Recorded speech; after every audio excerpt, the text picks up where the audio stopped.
In this video, we're going to go over how to find the area of a parallelogram or rhombus, okay? If you're following the Pearson book, it will be topic 12.2, and you'll want to follow up with the information on pages 320 and 321. All right, now if we're going to talk about finding the area of a parallelogram, you might want to explore exactly what a parallelogram is. By definition, a parallelogram is a quadrilateral, meaning it must have four sides, with both pairs of opposite sides parallel. Well, if you have a condition like that, you can add to that definition by saying a parallelogram means that you have opposite sides are parallel and opposite sides are congruent. And congruent means equal. So when you hear the word congruent, you know that it means equal in length. Now let's take a look at a couple examples. Our first example, example number 1, okay, is clearly a parallelogram. Because if you look at the shape, okay, and you look at the opposite sides, you can see that the opposite sides are indeed parallel with each other. And they are indeed the same length, okay? And so in this case, the definition that opposite sides are parallel, opposite sides are congruence, does give you our parallelogram, okay? Which would be this shape right there, okay? Our other example, example number 2, when you look at this, clearly you can see that opposite sides are parallel. So this side is parallel with that side. And you can see that they are indeed the same length. Okay, so again, if we were to take this and look at the lines individually, we could see that our opposing sides are indeed parallel, and they are indeed congruent, the same length. Okay? So that's our definition of what a parallelogram is. Now, a few other points of information to remember. The measurements we use, okay, the measurements we use to determine the area for a parallelogram are the base and the height. So if we were to look at this parallelogram right here, and we wondered what is the base and what is the height, the base, of course, is this distance along here. Okay, that would be the base. And then the height, of course, is the distance from here to there. Now, a couple ways that you're going to see the height is the height will be indicated oftentimes by a straight line that is at 90 degrees with the base. So in other words, you want to look for usually a dotted line with a square that indicates that it is 90 degrees or perpendicular to the base, okay? And that's how you would determine the height.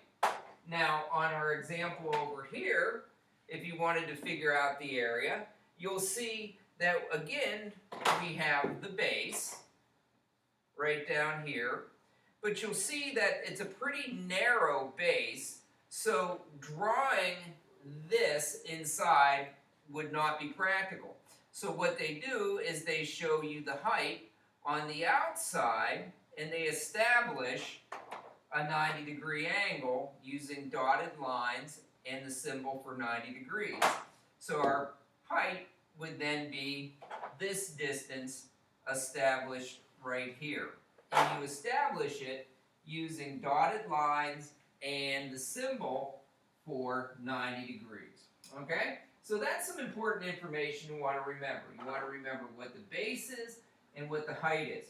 But also remember that if you take something like this and you turn it, okay, you still need to figure out what the base and the height is. In other words, you'd want to take your base and remember, okay, I'm going to go with this distance right here as my base, even though it doesn't look like a base anymore. And then you'll have to remember that your height is going to be this distance right here. Okay? So even if you take your shape and you turn it, you still have to remember what it is you're learning or using for your base and your height. Okay? So keep that in mind, that a shape can twist and turn any way it wants to. All right? So if we know what a parallelogram is, let's take a quick look at the definition of a rhombus. A rhombus is a parallelogram with 4 equal sides. So in other words, this side is going to be equal with that side, which is equal to that side, and equal to that side. This side is going to be equal to this side, as well as this side, as well as this side. Okay, now remember, if it's a parallelogram, you have to have opposite sides congruent, and opposite sides are parallel. So in other words, our sides would definitely be parallel, as well as the same length. Okay?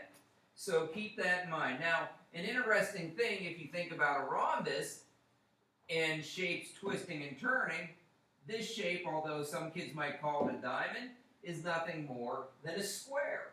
All right? So when you think about rhombus and parallelogram, realize exactly. All right, now for finding the area of a parallelogram, let's take a look at the formula we would use. How can the formula for finding the area of a rectangle help you find the area of a parallelogram or a rhombus? Well, the reason we're going to talk about that is because a rectangle and a parallelogram and rhombus are all quadrilaterals and related to each other. Now, the formula for finding the area of a rectangle is, we learned this the other day, is length times width. Okay, that's the area of a rectangle. And so if we were to look at this rectangle down here and ask ourselves, what is the area of that? We could take the length and the width and multiply them together and get the area of 40 square centimeters. Okay? So the area of our rectangle down here is 40 square centimeters. Okay? Now, how does this rectangle and its formula for finding area relate to this parallelogram? Well, in order to figure that out, you kind of just have to look at what a parallelogram is and kind of break it apart and recompose it so that it's like a rectangle. All right? So if we were to look at just this triangle right here that is formed by the 90-degree point, we could actually say, well, you know, if we took that and moved it over here, we'd start to form up what looks like a rectangle. So in other words, if we were to actually take this part, cut it off, and move it over here, what you would discover is that it is actually nothing more than a rectangle. Okay? And so when we see our dimensions and we say to ourselves, okay, what do we have here? We have a base of 8 centimeters and a height of 5 centimeters, and we want to know the area. So it's like, how do we find that area using the base and the height? Well, over here, we found area by multiplication. So we could use multiplication here as well, because this is essentially a rectangle, just basically drawn differently. Okay? So in order to find the area of a parallelogram, we just do the base times the height. In other words, we would do 5 times 8. So we would take our base and our height and multiply them together to get our area. So in this case, it would of course be 40 square centimeters. And we proved that because our rectangle is 40 square centimeters, and our parallelogram is nothing more than our rectangle reconfigured as a rectangle. And so that's why the formula for finding the area of a parallelogram is base times height. Base times height. Okay? And when you look at it that way, it's not so complicated anymore. All right? So, let's take a look at some example problems. Okay? So, let's try some example problems. You'll want to take out a piece of paper and give these a try on your own, and then we'll go over the answers. All right, so try solving problems 7, 8, and 9. Pause the video, show your work, and come up with the area. All right, let's take a look at problem number 7. Problem number 7, they just give us a standard issue parallelogram right there, okay? And they show us that the base is 6 and the height is indicated out here, okay, as a height of 4 meters. So we have 6 meters and 4 meters. Multiply 6 times 4. Our formula, of course, is base times height. So we simply say to ourselves 6 times 4, and that equals 24. And again, we want to label it with the 2 so that we know we're talking about area. Let's take a look at problem number 8. Now, problem number 8, you can see that we have a base of 10.5 and a height of 10.5. It's written as mixed numbers, but what might be easier to do, instead of multiplying by mixed numbers, we can convert those to decimals, which are easier to multiply. Less complicated sometimes for kids. So we set them up, and we do the multiplication. All right? 5 times 5 is 25. Regroup your 2. 5 times 0 is 0. Plus 2 gives us 2. 5 times 1 is 5. We now put in our 0 to hold our place values. And we can see that we have 0 for our second partial product. So we're just going to use the identity property and say that that amount represents 0 and go right to multiplying by the number in the tens place. But we have to hold our place value, so we're going to annex a 0 down there. And then we have the identity property, and we're going to do 1 times 105. Forgetting we have a decimal point for now.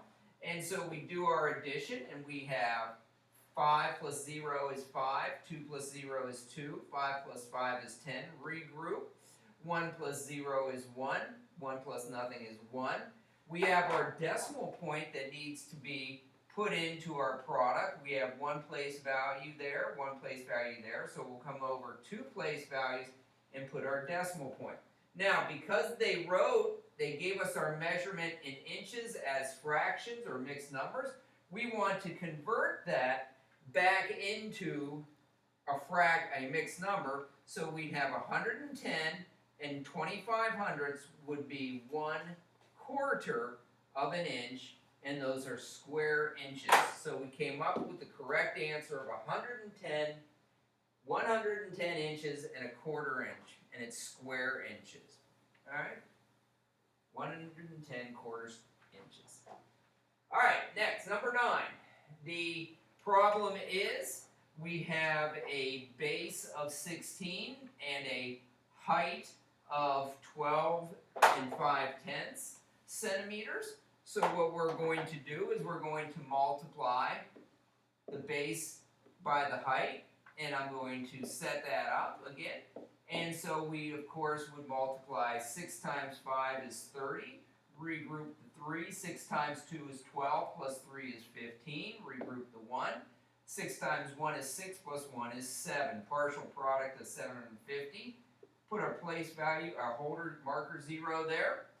The identity property, because we have the number 1 here, we have the identity property, so we can just copy down our digits in the correct place value locations. We add up our partial products, so we have 0, 5 plus 5 is 10, 7 plus 2 is 9, plus 1 is 10. Regroup our 1, add it to 1, and we get 2. Now remember, we have 1 decimal place up here, so we're going to want to bring it over here 1 decimal place. So our answer is going to be 200 square centimeters for number 9. All right? Now, those are some problems with shapes in them. Now see if you can solve these problems and just visualize the shapes. Pause the video and do the math. All right, problem number 10. They give us a parallelogram with a base of 42 and a height of 33 meters. And so we would multiply the 42 meters of the base with the 33 meters of the height. Okay, notice how I put my 33 down below. That way I can just remember, I can just kind of copy or remember what I did when I multiplied by 3 the first time. So 3 times 2 is 6. 3 times 4 is 12. Partial product done. Put my marker 0 there to hold my place values. And again, I can just copy down what I multiplied out above if I was accurate, because 3 times 42 won't change. I add them up. I do my adding of the partial products. 6 plus 0 is 6. 2 plus 6 is 8. 1 plus 2 is 3. 1 plus nothing is 1. Put our comma in there. And so our answer will be 1,386 square meters. Let's take a look at number 11. It's a rhombus with a base of 18 and a height of 14. So we're going to multiply our base and height. And when we do that, 4 times 8 is 32. Regroup the 3. 4 times 1 is 4, plus 3 is 7. Partial product done. Marker 0 in. Identity property of 1 times 18. We add up and we get 2. Plus 0 is 2. 7 plus 8 is 15. Regroup the 1 and you get 252 square feet. All right, 252 square feet. And remember, don't forget to write the correct label, including the 2, so you know it's square feet. All right, try these example problems. Pause the video. All right, number 14 is a reasoning question. If you know both the area and the base of a parallelogram, how can you find the height? Well, in this situation, they might have an example such as this, and sometimes it's good to actually look at an example when you do it. And let's just say this has an area of 72 square inches. And you know both the area, which is 172, and you know the base. And so in this case, we're going to say that the base is 12 inches. What we don't know is the height. Okay, and so how could we find the height?